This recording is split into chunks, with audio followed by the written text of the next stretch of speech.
और हमारी तो प्रार्थना है, स्वादु भोजन के चक्कर में मत रहो, साधु भोजन के चक्कर में रहो। जीव की चटुकारता बहुत बुरी होती है। तुम जीव की चटुकारता के लिए भोजन करोगे, घाटा खाओगे। इसलिए साधु भोजन नहीं। कौन सा भोजन? बोलो बोलो। साधु भोजन।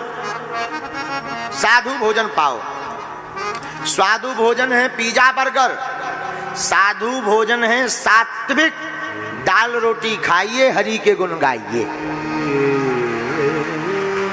हाँ भाई, कभी कभी ठीक है, कभी कभी पनीर खाओ, बढ़िया है, कोई दिक्कत नहीं। कभी कभी कोफ्ता भी खाओ, लेकिन लगे रोज पनीर पे पनीर, पेट को भी दिमाग खराब कि बंटा जैसी आ रहे पत्थर जैसा। हाँ?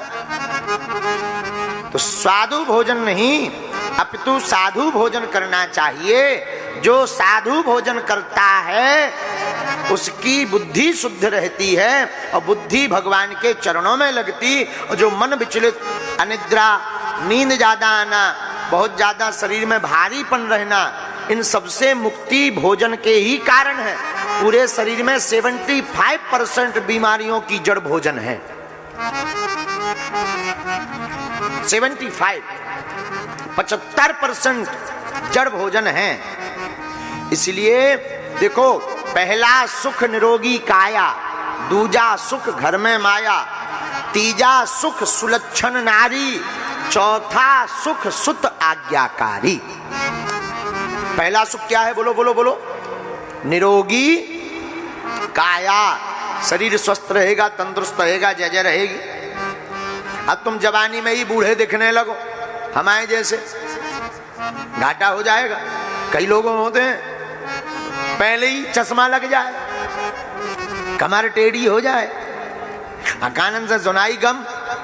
और ये भगवान की घंटियां हैं। हाँ, बाल आजकल छोटे छोटे बच्चों के बाल सफेद, कारण क्या है? पौष्टिक की कमी। हाँ, शरीर का जो आहार है वो ठीक नहीं है, इसलिए सब बिगड़ गया है, कमजोर हो गया है सब, रक्त कोशिकाएं कमजोर पड़ गई हैं। अब छोटे छोटे बच्चों को आप खबा रहे, दे फुल्की पे फुल्की, लगे चाट पे चाट। अरे खाना चाहिए, ऐसा नहीं है कि हम नहीं खाते हैं, अपने राम जी भी पाते हैं, पर कभी कभी। हाँ, बाकी तो श्री सीताराम दाल रोटी खाओ और हरि के गुण गाओ। किसके गुण गाओ? हरि के गुण गाओ। और जिनको बहुत जल्दी पेट गड़बड़ और शरीर गड़बड़ करना है, वो प्रतिदिन होटल जाओ। जिनको साफ गड़बड़ करना हो वो होटल जावे। और हमारे दादा गुरुजी बहुत अच्छी बात बोलते थे। दादा गुरुजी कहते, भैया होटल और बोतल दोनों घातक होती है। बोलो सीताराम, जोर से बोलो। तो पहला सुख निरोगी काया है। देखो, भोजन 3 प्रकार के होते हैं। पूछो कौन कौन? एक होता है ऋत भोजन, ऋत भोजन, दूसरा हित भोजन, तीसरा मित भोजन। अच्छा, ऋत भोजन कौन सा है? ऋत भोजन का मतलब ऋतु के अनुसार, जो ऋतु चल रही वैसे खाओ, मौसम के अनुसार। अब हम देखते हैं शादियों में, ठंडियों में शादी होती है, आइसक्रीम खा रहे, हद हो गई यार। हमारे गांव में एक भैया अंग्रेजन आई, अंग्रेजन बागेश्वर धाम से अंग्रेजन आई, जर्मनी की। हमें तो अंग्रेजी आती नहीं, हमारे बच्चों ने बताया कि पेप्सी मंगा रही। हमने कहा मार लिया, जनवरी के महीना में पेप्सी। हाँ, ऐसे ऋत भोजन नहीं कहते हैं। अब बताओ, आइसक्रीम का ठंडियों की है? कई लोग कहते नहीं महाराज ठंडियों की है। एक जने हमसे बोले महाराज आप क्या जानो खा पी करके, ये आइसक्रीम तो ठंडियों की है, गर्मी में नहीं खाना चाहिए। हम कही हद हो गई। हमने कहा हम अभी तक गलती करते रहे कि हम गर्मियों में खाते रहे, तुमने ठीक बताया। लेकिन एक होता है ऋतु भोजन, ऋतु के अनुसार भोजन करना चाहिए। एक होता है हित भोजन, खाने योग्य, जो हजम हो जाए वो खाओ, जो पच जाए। ऐसा अटर सटर कटर मत खाओ कि पचे ही ना, भारी पेट लें, घूमो तो दिमाग खराब। एकदम लगे डकार पे डकार, कौका हो गई, अरे गुरुजी डाइजेशन गड़बड़ हो गई।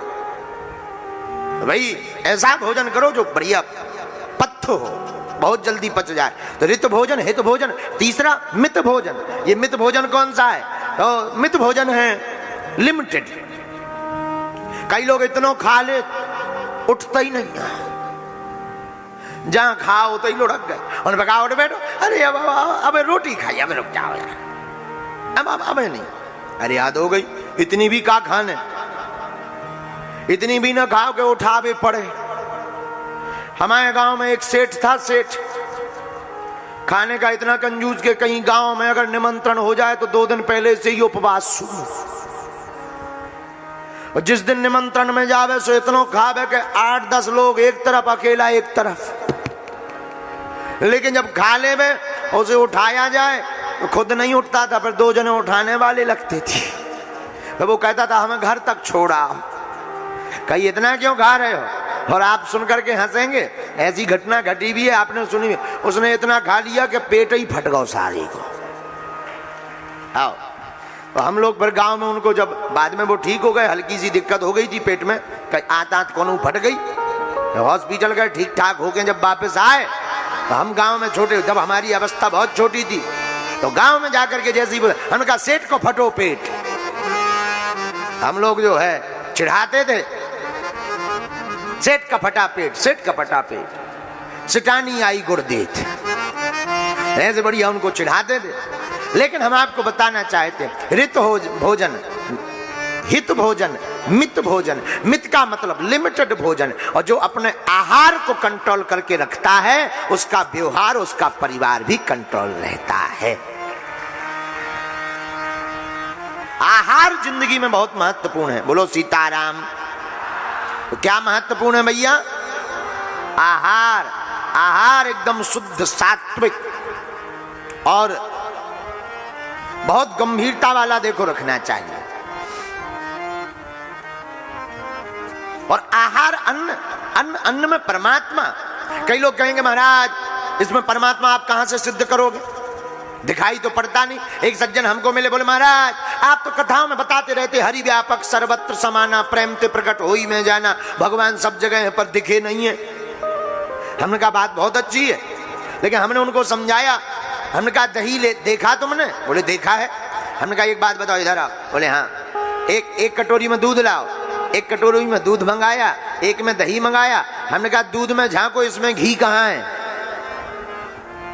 बोले महाराज दूध में घी नहीं है। हमने कहा लेकिन निकलता तो दूध ही से है घी।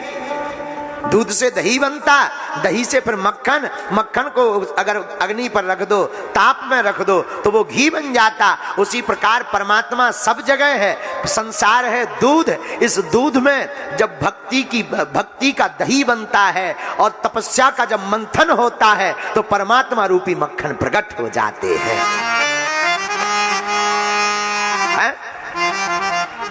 अब कोई कहे कि भाई देखो दूध से ही घी बनता है तो दीपक में घी की जगह दूध डाल दो, क्या जलेगा दीपक? बोलो बोलो बोलो बोलो बोलो।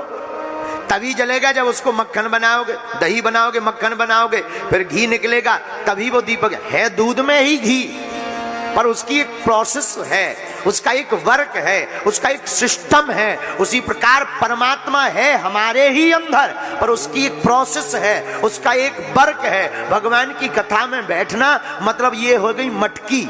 दही को जब मथते हैं तो माताएं मटकी में रखती हैं, हाँ जी या ना जी? तो कथा में बैठना ये है मटकी, ज्ञान है मथानी, श्रद्धा है कढ़निया, विश्वास है मंथन, मक्खन है संसार, दही है संसार, और मथना भाव है भक्ति। और जब इन सब का जोड़ा जुड़ता है तब फिर भगवान रूपी मक्खन प्रकट हो जाता है।